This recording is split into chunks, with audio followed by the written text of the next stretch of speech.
Hi guys. This video is your guide to writing a strong Worlds of Upheaval essay.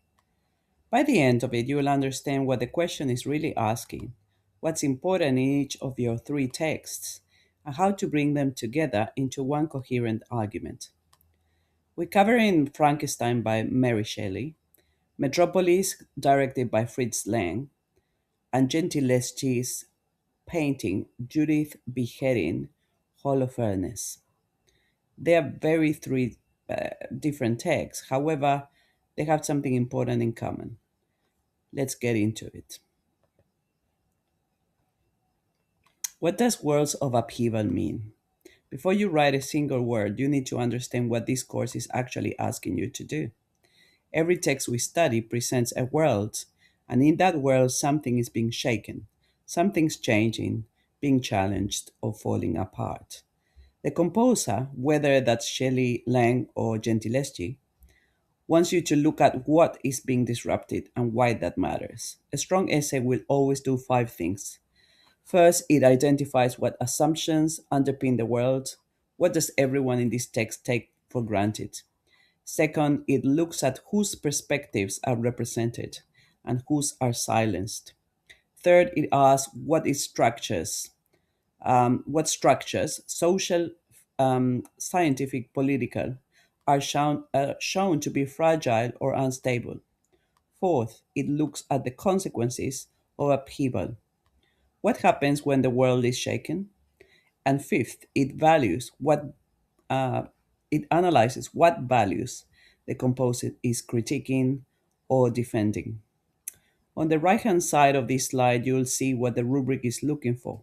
Note this is not just what happens in the text, it's about the context, perspectives, and how composers deliberately challenge dominant values. Keep that in mind as we go through each of these texts. Now, text one will be Frankenstein uh, by Mary Shelley, published in 1818. Frankenstein key idea and concept. So let's go through some of them. Let's start with the big picture. What kind of upheaval is Frankenstein about? The type of upheaval is scientific, moral, and ideological. Shelley is writing right at the intersection of two major intellectual movements: the Enlightenment rationalism, which said that science and reason could solve everything, and Romanticism, which pushed back and said, not so fast. There's much more to being human than cold logic. The assumptions being challenged are that scientific progress is always a good thing, that human reason can master nature, and that the structures of society, especially patriarchal authority, keep things morally in order. What are the structures that are shown as being fragile? Enlightenment rationalism itself, the patriarchal authority that silences women like Elizabeth and Justine, and crucially, the belief that progress automatically equals moral advancement. The key tensions you'll come back to again and again are aspiration versus ethical responsibility. Also, could be ambition versus ethical responsibility, knowledge versus humanity, and power versus care. Now, look at the perspectives being represented. Now, Victor embodies enlightenment optimism. He is the ambitious male scientist. The creature is the silenced, marginalized other, the one produced by Victor's unchecked ambition. And Shelley herself takes a critical romantic position. She is watching all of this and saying, this is what happens when you forget your ethical responsibilities. The consequences of upheaval now are moral collapse, alienation, and the violent rejection of anything that disrupts the norm. Victor destroys not just his own life, but the lives of Justine, William, Elizabeth. They are the collateral damage of his unchecked ambition. At the bottom of the slide, you see the types of questions this text fits: progress and responsibility, individual versus society, dominant versus marginalized perspectives. Keep this in mind when you are reading your question. Now let's go to one of the key scenes, chapter 5, the creation. Um, Chapter 5 is the hinge of the novel. It's the movement everything turns. This chapter begins with a creative impulse, Victor at the peak of his ambition, and ends with a failed creator suffering. The most important thing to note here, Victor refuses to name the creature. He doesn't give it an identity, and that refusal is the central collapse of the novel, of responsibility, of empathy, and of masculine ideal. Look at the two quotes here. The first one from chapter 3 is Victor at his most arrogant. He will pour a torrent of light into a dark world. That's Promethean arrogance, the language of someone who thinks he's a god. Then from chapter 5, the shift. The dream vanishes, and breathless horror and disgust fill his heart. Notice the gap between the two moments. That's where your essay lives. On the right hand side, four techniques worth focusing on. First, the symbolism of light. Victor plans to bring light to the world but creates darkness instead. Second, the dream sequence that immediately follows the creation. Elizabeth transforms into his dead mother, which reveals his repressed guilt and his fundamental rejection of the feminine and the maternal. Third, the allusions to Satan and Prometheus. Victor is cast as a rebellious figure who overreaches and is punished. And fourth, the Gothic imagery, the dissecting room, the slaughterhouse, which mirrors the moral decay at the heart of his project. When you write about chapter 5, you just don't describe what happens. Ask, what does this tell us about the kind of world Shelley is depicting? And what assumption or assumptions is she challenging? Now let's go to chapters 11 to 16, the creature's narrative. These chapters are devoted entirely to the creature story, and that's a structural decision by Shelley, not an accident. She gives the creature the longest narrative in the novel because she wants us to hear the voice that Victor has silenced. This is the most powerful act of ideological challenge in the text. Look at the three quotes on the left. The creature telling Victor, I ought to be thy Adam, but I am rather the fallen angel. He's invoking paradise lost, comparing himself to Satan, not because he's evil, but because Victor has made him so through the rejection that he has projected on him. The literary allusion is doing complex moral work there. Misery made me a find. This is the line you always want to use. It tells you everything about cause and consequence. The creature was not born violent, he was made violent. That distinction is Shelley's entire argument. And the rhetorical question, was man indeed at once so powerful, so virtuous and magnificent, yet so vicious and base? The creature is asking what Shelley is asking. He is the reader's surrogate. On the right hand side, the World of Upheaval essay links are there. The creature embodies the consequences of upheaval. He is what happens when the marginalized voice is denied. The fire motif tracks his emotional journey from warmth to revenge. His encounter with Volney and paradise lost mirrors the reader's own philosophical journey. And crucially, the denial of education to the creature mirrors Shelley's own context. Women, like the creature, were denied formal intellectual recognition at the time.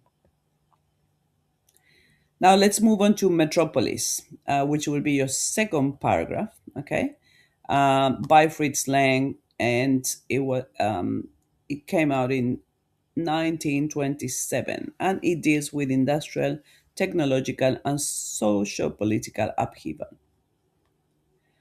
Now, key ideas and concepts that you need to be discussing. The upheaval in Metropolis is industrial, technological, and socio political. Lang is working in Weimar, Germany after the devastation of World War I in a society grappling with rapid industrialization and severe class inequality.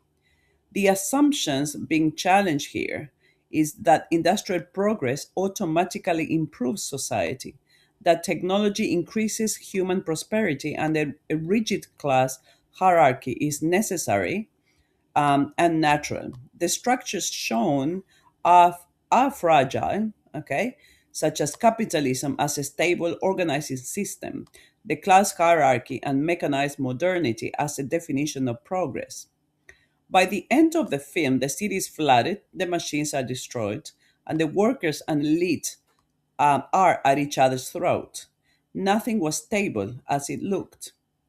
The key tensions are technological aspiration versus human cost, control versus revolt, order versus chaos, and most importantly, head versus hand, mediated by the heart. That's the film thesis, and it's worth keeping at the center of your analysis, of course.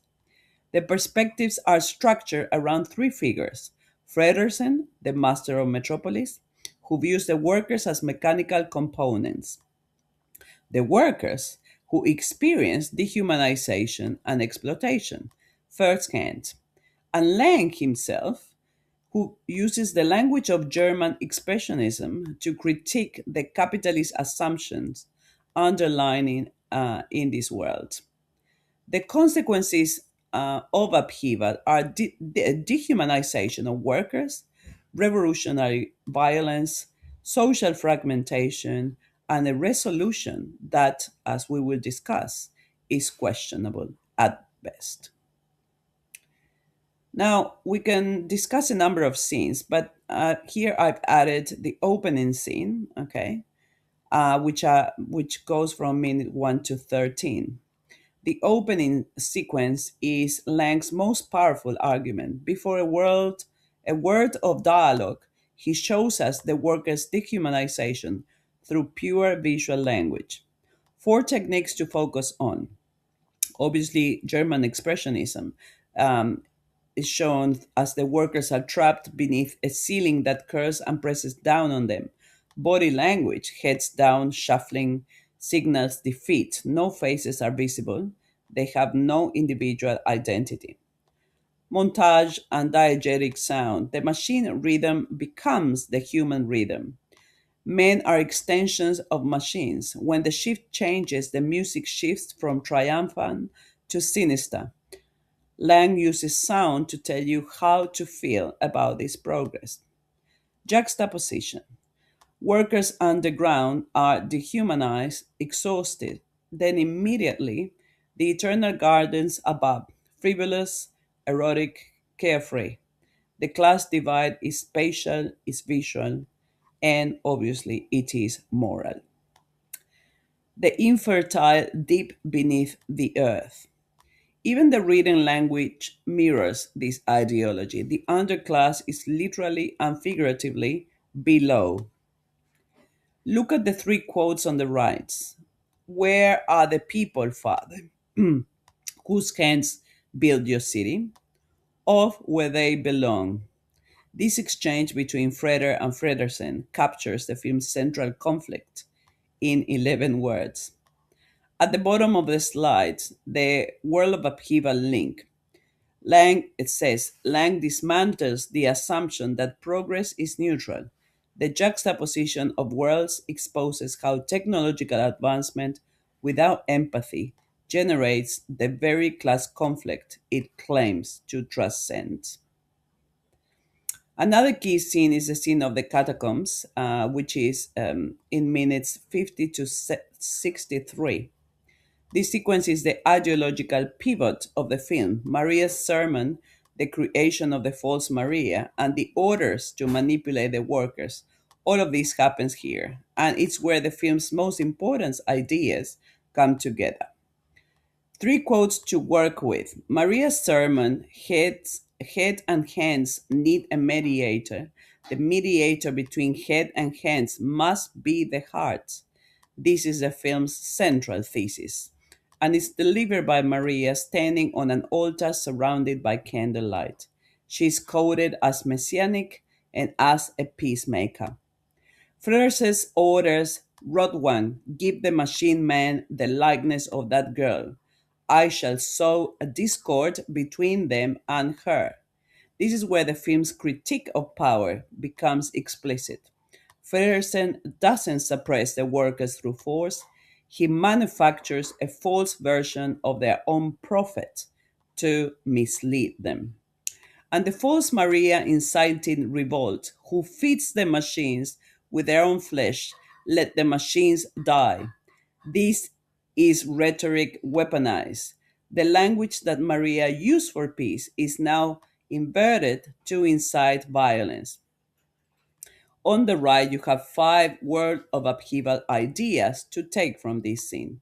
Maria is a messianic figure, false Maria as a doppelganger, a fabricated perspective used to manipulate.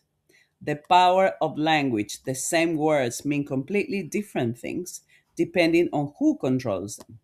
The robot as a warning about science without ethics, directly linking Metropolis to Frankenstein, and the question of whether reconciliation is possible when one side controls the tools of rebellion.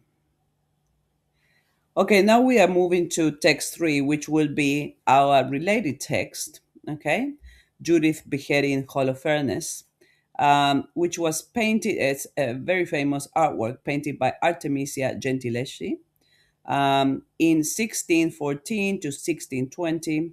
Is gendered and it represents, of course, political and moral upheaval. Now, Judith beheading Holofernes, key idea and concepts. Uh, Gentileschi's painting is actually an act of upheaval in itself. Here is something important to say upfront about Gentileschi's painting. It is not about upheaval, it is an act of upheaval. As a woman artist in the early 17th century, Gentileschi claimed a violent, powerful female subject for herself at a time when women were expected to paint gentle, domestic, decorative work. The painting's very existence challenges the assumption of its context. The type of upheaval is gendered, political, and moral. A woman destroys a powerful man. The weak defeats the strong, not through force, but through intelligence, planning, and courage. The assumptions being challenged are that women are passive and decorative, that power belongs to men, that virtue is meek rather than active, and that art should depict male heroism. The structure shown as fragile is the patriarchal military power, the assumption that physical strength equals authority, and the male gaze in art itself. The key tensions are strength versus intelligence, violence versus virtue, the powerful versus the marginalized, and male authority versus female agency. The consequence is that Holofernes is destroyed not by an army, but by a widow who everyone underestimated. This is a story in the Bible, by the way. I invite you to go and read it. The entire assumed order of power is upended. Gentileschi's painting insists that moral courage matters more than military force. Um, some key aspects that you should be analyzing. Okay, when you write about Judith beheading Holofernes, you are doing visual analysis, so you need to look at specific elements and analyze these. There are some examples and some techniques you can focus on. For example, symbolic color. Red equals sexual passion and violence. Judith's sleeve is red, and so is the blood. White equals purity. Judith's blouse signals moral intent. Gold equals nobility. Her dress black surrounds Holofernes as the color of death. Composition and gaze. Both women leaned into the act, no hesitation, there's no distress. Judith's face is calm, focused, and determined. This defies the conventional depiction of women as passive recipients of male violence. She is not looking away. Chiaroscuro, the combination of light and shadow. Judith's face and arms are illuminated. Her agency is visible. Her purpose is clear. Holofernes recedes into shadow. His power is literally extinguished. The use of chiaroscuro is not decorative, it is an argument. The maid's role. Abra doesn't stand back and watch. She holds Holofernes down since this is a collective act of resistance, not an individual one. Gender and class intersects. Two women, one wealthy, one a servant, working together to accomplish a goal. Physical effort and realism, unlike earlier, more idealized painting of Judith Gentileschi, shows the physical reality of the act. It takes two hands, it takes effort and strength. This is not a decorative female figure, this is authentic female power. Some perhaps hidden meanings and context. The medieval tradition read Judith as virtue overcoming vice.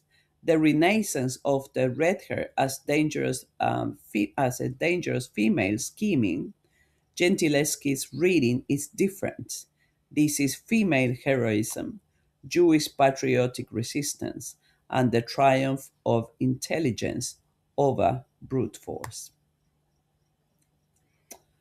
Now, this is where the essay really happens. Your job is not to write three separate analyses. Your job is to bring the text together. So let's see how we can link them together. Okay, let's look at this table.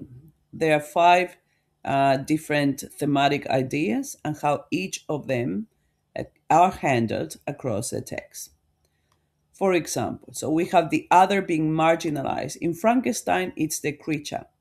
It's rejected, denied identity, radicalized by exclusion. In Metropolis, it's the workers. They are dehumanized, numbered, stripped of faces. In Judith, it's Judith herself, a widow, a woman, an outsider who destroys the oppressor. Second one, knowledge and science as a threat. Victor's Promethean overreach. Rodwang's robot, technology replacing humanity. And Judith uses intelligence, okay, not brute force, as her tool. Her cunning is her science, because she doesn't have a science as such. Dominant systems exposed as fragile. So we have for Frankenstein, Enlightenment rationalism collapses in Frankenstein. The machine city floods and fails in Metropolis. The military hierarchy is upended in Judith.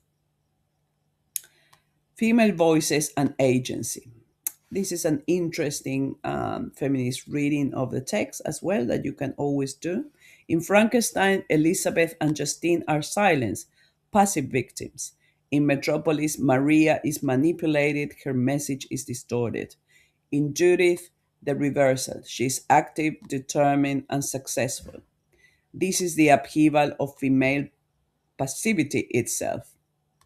What happens when you ignore the hearts? Victor's ethical collapse. The Metropolis workers' revolt. Holofernes' hubris cost him his life. In all three texts, the failure to act with empathy, the failure to mediate, leads to destruction. You can definitely use this table when you're planning your essay. Find the idea that connects all three texts and build your argument around it. Okay, essay scaffold. Let's talk a little bit about the structure of your response. The scaffold follows the structure you've been given for this course. You can use it as a framework. Your introduction should name the type of upheaval up across all three texts, identify the assumptions being challenged, and state your contention. What does upheaval as a concept reveal about the worlds in this text? You should name all three texts and composers. And of course, address the essay question. Your first body paragraph focuses on Frankenstein. Identify the type of upheaval, scientific and moral, for example. Choose one or two key scenes as your textual anchor. Chapter 5 is a good option. There's other chapters you can focus on and move uh, from techniques to meaning to the world of upheaval concept. Second body paragraph, Metropolis, industrial and social political upheaval. Choose one or two scenes um, to focus on. For example, the opening sequence, the catacombs. You can also talk about the evil Maria dance if you want, which was a popular one, of course. Shape movement, techniques, meaning to concept. Third body paragraph, Judith, gendered and moral upheaval, visual aspects, color, composition, light, techniques. Um, Link everything back to your world of upheaval arguments. Synthesis and conclusion. What do all three texts reveal together about the upheaval? What assumptions do they challenge? What values does each composer privilege? And with a strong evaluative statement, not just in conclusion, these texts explore upheaval, please, but something that tells the marker what you think that means. Okay, and always address that question. Um, just a quick slide on writing tips and common mistakes to avoid. Do name the composer's perspectives. Don't just say the next text shows. Say what Shelley or Lang values or critiques. Composers make deliberate choices for a purpose.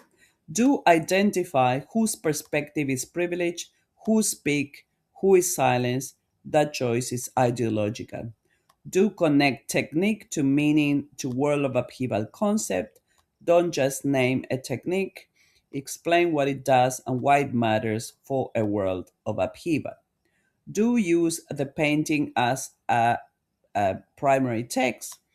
Don't describe it, analyze it. What does composition, light, or pose argue about power? Of course, don't summarize the plot. The marker already knows what happens in each of the texts. They need to know what it means and how do they reveal upheaval. Don't treat all three texts as though they are doing the same thing. Each represents a different kind of upheaval in different contexts and for different purposes. Acknowledge those differences and use them to build a richer argument. Remember, every world in this text is being shaken, and the composer is asking you to ask why. Frankenstein reveals what happens when ambition replaces empathy. Metropolis reveals what happens when systems treat people as machines. And Judith beheading Holofernes reveals what happens when the silence refuses to remain silent. Your job is to show the market that you understand all three and that you can bring them all together into a very strong and cohesive argument. I wish you all the best, and I hope this was helpful to help you, put together that wonderful Worlds of Upheaval essay this year. Bye bye, guys.